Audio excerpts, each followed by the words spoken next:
Viewers, অনেক সময় আপনার মেইলের ইনবক্স বা স্টোরেজ সম্পূর্ণ ফুল হয়ে থাকে।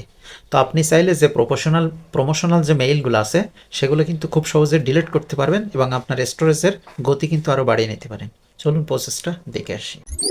আমরা ফোনের যে মেইল বক্স আছে সেই মেইলের উপরে ক্লিক করব। মেইলের উপরে ক্লিক করলে আপনার সামনে এরকম ইন্টারফেস চলে আসবে। এখন আপনি এই উপর থেকে 3 ডট এটাতে ক্লিক করবেন। এখানে ক্লিক করার পরে একদম নিচে চলে আসবেন। আসলে এখানে দেখেন ম্যানেজ সাবস্ক্রিপশান, জাস্ট এটাতে ক্লিক করুন।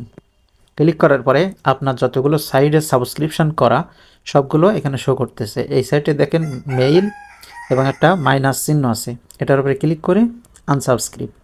ঠিক আছে, এভাবে আপনি সবগুলো আনসাবস্ক্রাইব করে দেবেন। এই সবগুলোকে এভাবে আনসাবস্ক্রাইব করে দেবেন। এটা করে দেওয়ার শেষ হলে এরপরে আপনি আবার 3 ডটে ক্লিক করবেন। ক্লিক করার পরে এখানে উপরে চলে আসবেন। আসলে দেখেন এই যে প্রমোশনস, এটা আপনার উপরে নিচে থাকতে পারে, জাস্ট প্রমোশনে ক্লিক করবেন।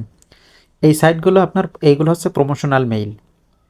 তো এখান থেকে চাপ দিয়ে ধরবেন, ধরার পর উপরে দেখেন সিলেক্ট অল, জাস্ট সিলেক্ট অলে ক্লিক করবেন। সবগুলো সিলেক্ট হয়ে গেল। এখন আপনি ডিলেটে ক্লিক করে দেবেন। ডিলেটে ক্লিক করলে আপনার এই মেইলগুলো এভাবে সব ডিলেট হয়ে যাবে। ঠিক আছে, তো এভাবে আপনি ডিলেট করে দেওয়ার পরে এরপরে যেটা করবেন, আবার 3 ডটে ক্লিক দেবেন।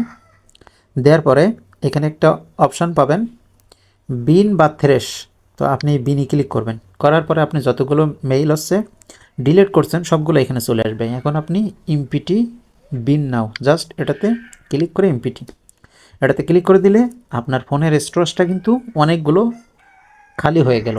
এখন আপনার ফোনটা আরও স্মুথ চলবে। এভাবে যতগুলো মেইল আছে সবগুলো আপনি এভাবে হচ্ছে আপনার প্রমোশনাল মেইলগুলো ডিলিট করে ফোনের স্টোরেজকে আরও বাড়িয়ে নিন।